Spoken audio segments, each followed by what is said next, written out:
escola do mundo, onde eu posso ensinar e aprender.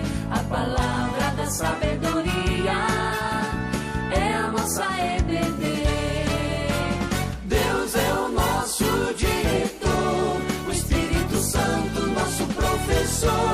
A Bíblia é a cartilha que ensina o caminho, a verdade e a vida. Deus é o nosso diretor, o Espírito Santo nosso professor. A Bíblia é a cartilha que ensina o caminho, a verdade e a vida. Olá, tudo bem?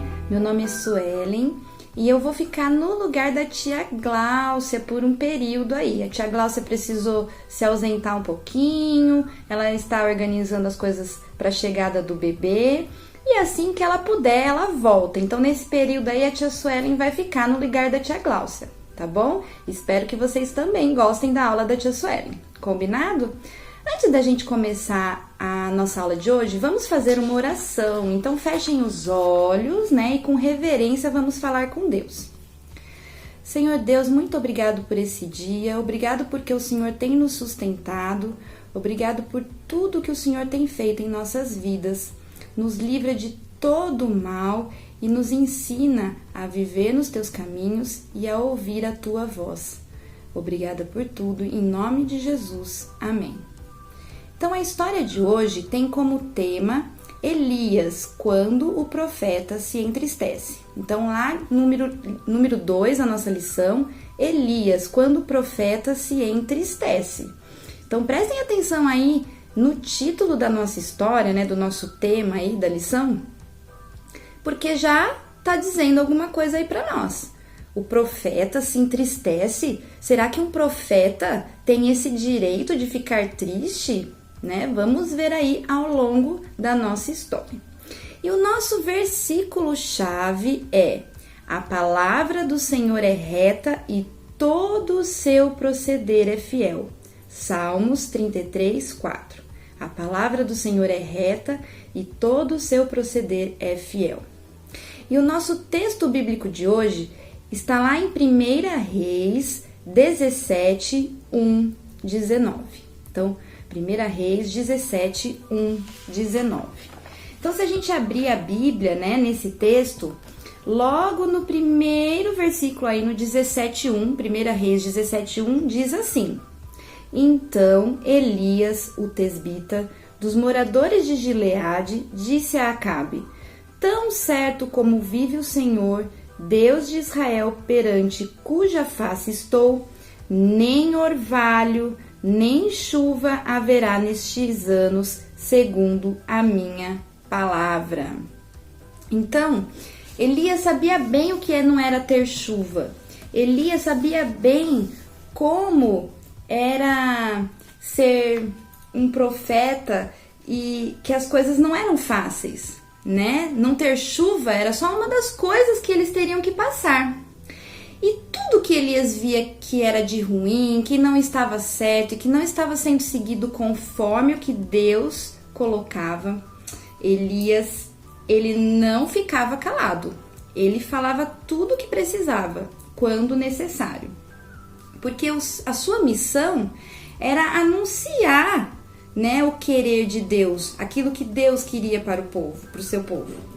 E o que aconteceu? Na época lá de Elias, o rei era o rei Acabe, né?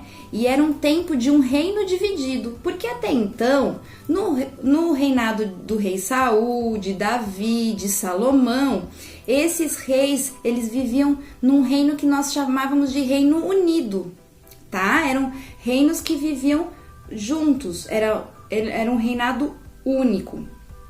Mas depois que Salomão morreu e ficou no seu lugar o seu filho, esse seu filho não conseguiu resolver alguns problemas e os povos se revoltaram e o reino se dividiu. E aí começou um reino dividido, né?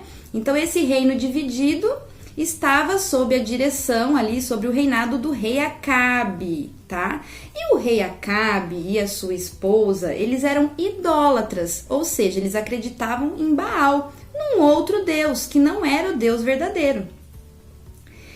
E por conta desse pecado, né, por causa desse pecado do rei, da rainha e de todo o povo, Deus resolveu mandar um castigo. E adivinha para quem sobrou falar qual seria o castigo? Exatamente para o profeta Elias. E Elias que teve que passar esse recadinho para o rei Acabe. Ai, ai, ai. Olha só, o profeta chegou lá no rei e ele disse isso que nós acabamos de ler aqui. Nem orvalho, nem chuva haverá nestes anos, segundo a minha palavra. Mas vocês acham que Acabe e Jezabel, que era a esposa de Acabe, acreditou nessa palavrinha aí que Elias foi lá falar? Nem ligaram para o que Elias falou. Fizeram que, fingiram que nem ouviram. Mas o que aconteceu? Logicamente, a palavra de Deus se cumpriu na vida daquele povo, daquele reinado. E o povo viveu nesse período de seca, né? Só que durante esse período de seca, Deus sustentou uma pessoa. Quem que foi? Deus esteve sempre presente para o profeta Elias. Cuidou dele, de sua família, o sustentou, dando água e alimento. Se vocês virem aí nos próximos textos, né? Nos próximos versículos de 1 Reis 17, né? Em alguns vocês vão perceber aí, ó. Os corvos lhe traziam pela manhã pão e carne, como também pão e carne ao anoitecer, e bebia da torrente. Olha só. Então, Deus não deixou Elias desamparado nesse momento. Deus estava sempre ali cuidando de Elias. Depois de 3 anos de seca, olha só, 3 anos aquele povo sofreu, viveu na seca por conta do pecado de adorar um outro Deus. Deus mandou Elias ir de novo falar com o rei Acabe. Ai, ai, ai.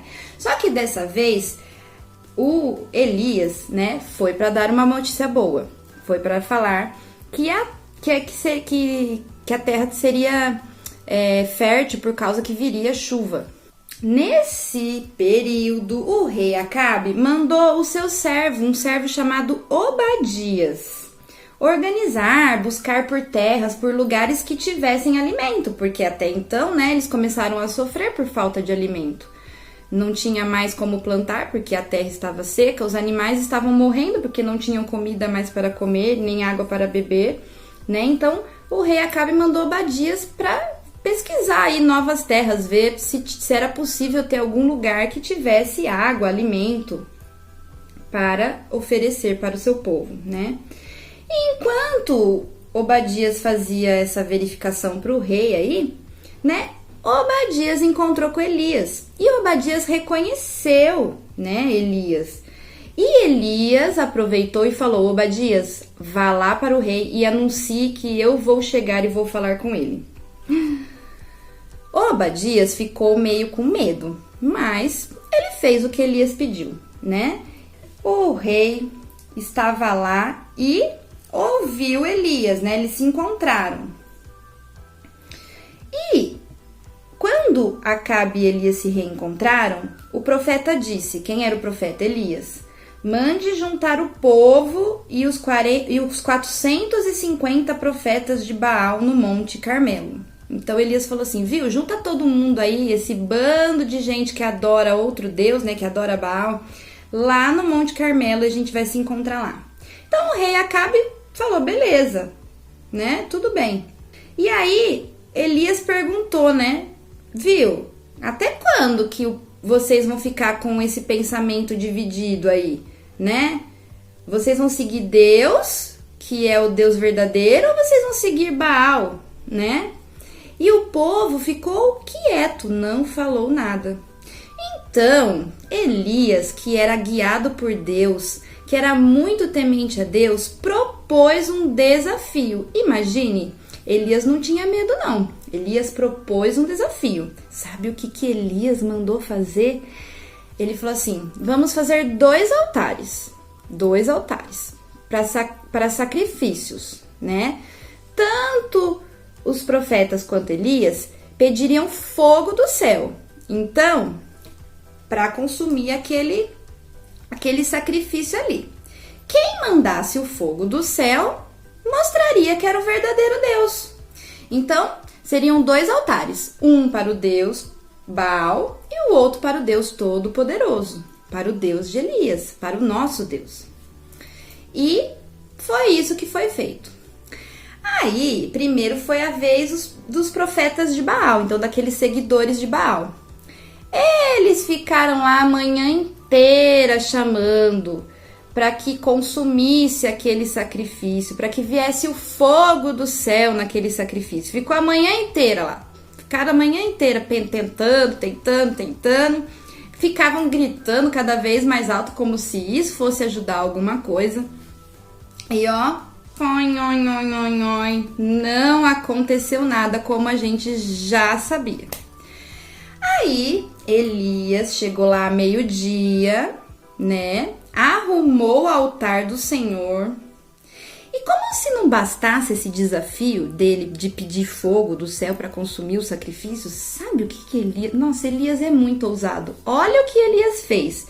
Elias mandou que jogasse água sobre o sacrifício e sobre a lenha. Então imagine um altar todo molhado, a lenha toda molhada.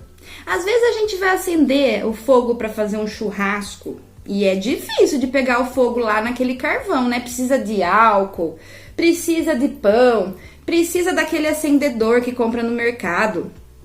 Imagine Elias, que manda molhar a lenha e o sacrifício. Você acha que ia ser fácil aquele fogo pegar? Ah, mas isso fazia tudo parte do plano de Elias com Deus.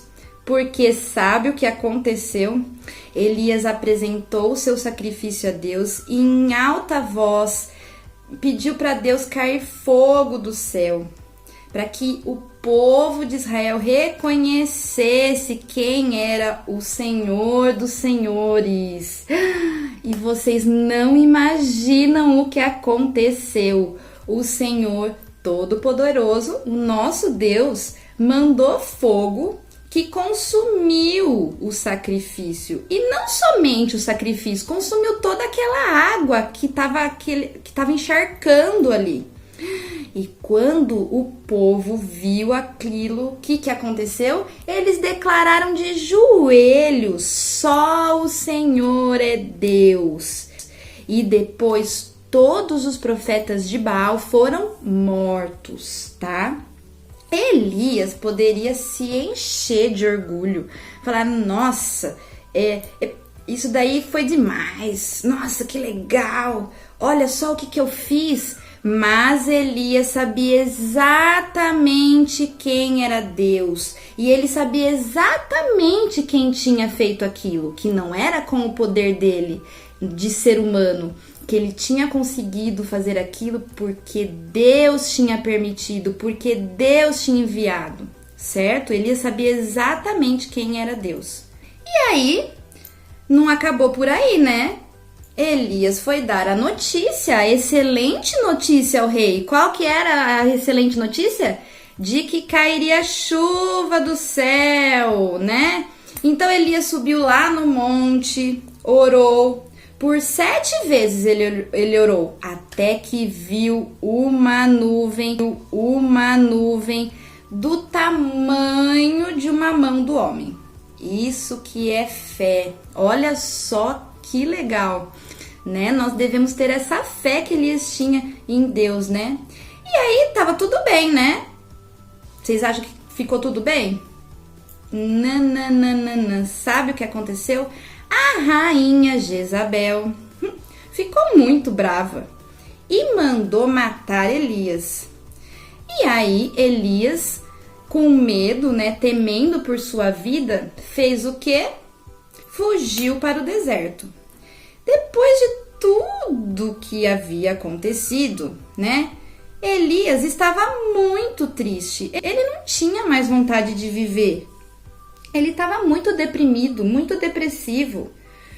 Mas como pode uma coisa dessas, né? Elias, apesar de profeta do Senhor, ele também era ser humano, assim como nós, né? E qualquer um de nós está sujeito a sofrer tristezas e decepções, né? Quem que aqui já não se sentiu desanimado, triste, né? Isso não é pecado. Você ficar triste, desanimado, não é um pecado. Você está no seu direito, você é um ser humano, tá? E o profeta Elias, um grande profeta, também se sentiu assim. E Elias achava que ele estava sozinho, né? Nesses momentos, nós nos sentimos mesmo assim, quando nós estamos tristes, depressivos, nós nos sentimos que parece que ninguém tá conosco, que a gente tá sozinho, mas isso não é verdade. Deus nunca abandonou Elias e nunca nos abandona, tá?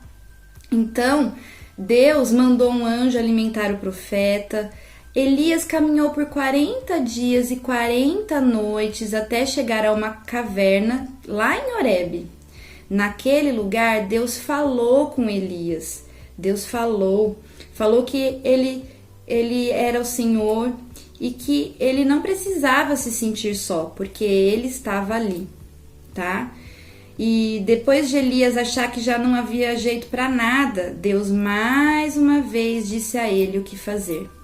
Mandou para outra cidade, né, a fim de preparar Eliseu como o novo profeta, que foi o seu aprendiz e ajudante, até chegar a hora dele ser substituído. Então percebam aí que em tudo, né, em todos os momentos da vida de Elias, Deus esteve presente, cuidando, mostrando o caminho, o ajudando.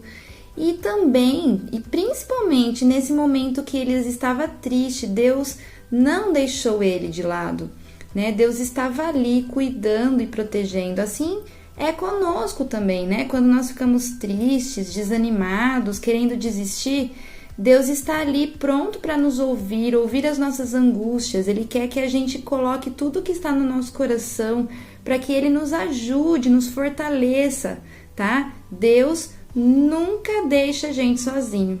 Lembre-se sempre disso. Então, o que nós podemos tirar, né, dessa história de Elias, né? Que nós dependemos totalmente de Deus e que nós somos usados para mostrar a glória dele para as outras pessoas, né? Então, nós somos muito usados por Deus para mostrar, né, o que é esse amor, né, de Deus, né? Então, a nossa vida é muito usada por ele, para que as outras pessoas vejam a glória de Deus em nós.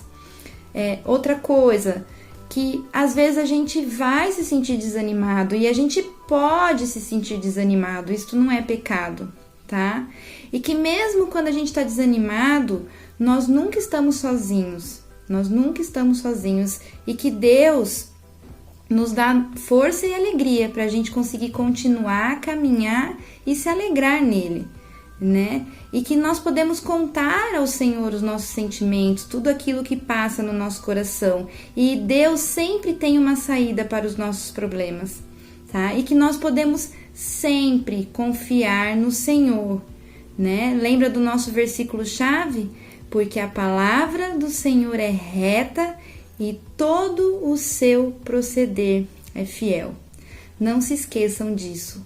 Que essa semana vocês lembrem-se, né, ao fazerem as atividades da semana, vocês lembrem-se dessa história de Elias, de tudo que Deus fez na vida de Elias, que Deus nunca abandonou Elias, né, e que vocês, caso se sintam tristes e desanimados por algum motivo nessa semana, que vocês peçam a ajuda de Deus, falem com Deus, se abram para Deus, coloquem o desânimo de vocês para Deus, né, e que Deus encaminhe vocês, né? Cuide de vocês e mostre, né, a alegria, né, o caminho que vocês precisam seguir nesta semana, tá bom? Que Deus abençoe cada um de vocês, que Deus abençoe cada família aqui representada, que o Senhor abençoe muito e que Ele seja a força de vocês, tá bom?